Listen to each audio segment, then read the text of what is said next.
నమస్కారం. City news తెలుగుకి స్వాగతం. ఈనాటి వార్తా విశేషాలు. ఎన్టీఆర్ జిల్లా నందిగామ ప్రభుత్వ ఆసుపత్రిలో 3 రోజుల నుంచి కరెంటు లేక ఇబ్బంది పడుతున్నారు.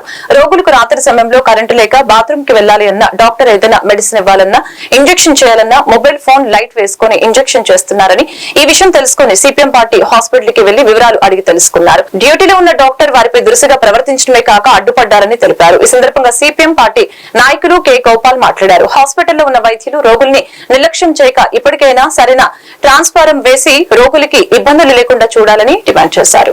ఈ చీకట్లో పేషెంట్లకు ఏదన్నా అయ్యి ఇబ్బంది పడి బాత్రూమ్కి వెళ్ళాలన్నా ఎటు వెళ్ళాలన్నా ఇబ్బంది పడతా ఉన్నారు. మరి వాళ్ళని ఇక్కడ ఉన్నటువంటి సూపరింటెండెంట్ గారు కానీ అధికారులు మాత్రం పట్టించుకోని పరిస్థితి కనపడతా ఉంది. మేము ఇప్పుడు లోపలికి వెళ్ళి పేషెంట్లని ఏందమ్మా కరెంట్ ఎన్ని రోజులు వస్తుంది, ఏంది ఇబ్బందులు అని అడుగుతూ ఉంటే డాక్టర్ గారు లోపలికి మీరు రాకూడదు, మీరు ఎవరు రానిచ్చారు, మీరు బయటకు వెళ్ళాలని చెప్పేసి డాక్టర్ గారు రెక్లెస్గా సమాధానం చెబుతున్నారు. అది సరైనది కాదు.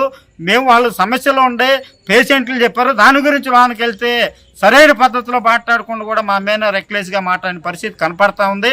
అందుకని ఇప్పటికైనా సరే ఇక్కడ కరెంటు పూర్తి స్థాయిలో వాళ్ళకి రోగులకి మన ట్రాన్స్ఫార్మర్ మంచిది వేసి రోగులకి మన కరెంటు అందించి వాళ్ళకి ఇబ్బంది లేకుండా చూడాలని చెప్పేసి సిపిఎం పార్టీగా డిమాండ్ చేస్తా ఉన్నాం. 3 రోజుల నుంచి గవర్నమెంట్ హాస్పిటల్లో రోగులు చాలా ఇబ్బంది పడుతున్నారండి. కరెంట్ లేక ఇక్కడ అధికారులు పట్టించుకోవట్లేదు, యాజమాన్యం కూడా పట్టించుకోవట్లేదు. ఈరోజు మధ్యాహ్నం 6 గంటలకే 6 గంటల నుంచి 6:30 నుంచి 7:30 8 దాకా ఇచ్చారు కరెంట్, మళ్ళీ తీసేశారు. రాత్రి ఎన్ని గంటలకు పోయింది? రాత్రి 2 గంటలకి కరెంట్ లేదండి. వరదల్లో కొట్టుకుపోయిన ఇళ్ల స్థలాల పట్టాలు, చదువుకున్న పిల్లల సర్టిఫికెట్లు ప్రభుత్వం బాధ్యత తీసుకుని తక్షణం ఇవ్వాలని సిపిఎం పార్టీ నందిగామ కార్యదర్శి కె గోపాల్ డిమాండ్ చేశారు. ఎన్టీఆర్ జిల్లా నందిగామలో భారీగా కురిసిన వర్షాల వలన పట్టణంలోని బస్టాండ్ పక్కన హరిజనవాడలో వరదల్లో మునిగిన ఇళ్లను వారు పరిశీలించారు. ఈ సందర్భంగా ఆయన మాట్లాడారు. భారీగా కురిసిన వర్షానికి వరదలు నీట మునిగిన ఇల్లు, ప్రధానంగా చదువుకునే వారు ఇళ్ల స్థలాల పట్టాలు, ఇంట్లో ఉన్న వస్తువులు, మంచాలు, గ్యాస్ బండలు ఎక్కువ శాతం నష్టం జరిగిందని తెలిపారు. అంతేకాకుండా ఎక్కువ శాతం వరదల్లో కొట్టుకుపోయాయని తెలిపారు. ఈ కార్యక్రమంలో సిపిఎం పార్టీ నందిగామ కమిటీ సభ్యులు ఎం శ్రీనివాసరావు, కరి వెంకటేశ్వరరావు, గోపి నాయకు, జంగా దామోదర్ నాయకులు పాల్గొన్నారు. రాష్ట్ర ప్రభుత్వాన్ని అధికారులను ఒకటే అడుగుదలుచుకున్నాం.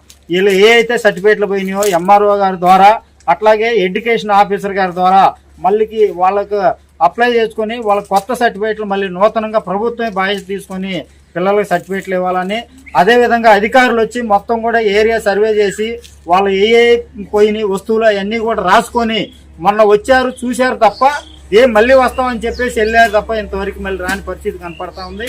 మరలా వచ్చి ఇంటింటికి తిరిగి ఏ అయితే ఇల్లు నీటి మునిగినో అన్నీ కూడా పోయిన అన్ని వస్తువులు రాసుకొని ప్రభుత్వం మళ్ళీ వాళ్ళకి సరఫరా చేసే విధంగా మీరు చర్యలు తీసుకోవాలని చెప్పేసి కూడా మేము ఈ సందర్భంగా రాష్ట్ర ప్రభుత్వాన్ని అట్లాగే అధికారులను మేము డిమాండ్ చేస్తా ఉన్నాం.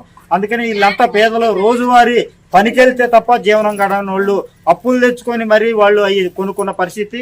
ప్రభుత్వం తప్పనిసరిగా ఇది బాధ్యత తీసుకొని వాళ్ళందరికీ మళ్ళీ వాళ్ళ వస్తువులు కానీ సర్టిఫికేట్లు కానీ అన్ని ఇవ్వాలని చెప్పేసి మేము ఈ సందర్భంగా తెలియజేస్తా ఉన్నాం. ఈ వార్తలు ఇంతటితో సమాప్తం. మరొక బులెటిన్ మళ్ళీ కలుద్దాం. నమస్కారం.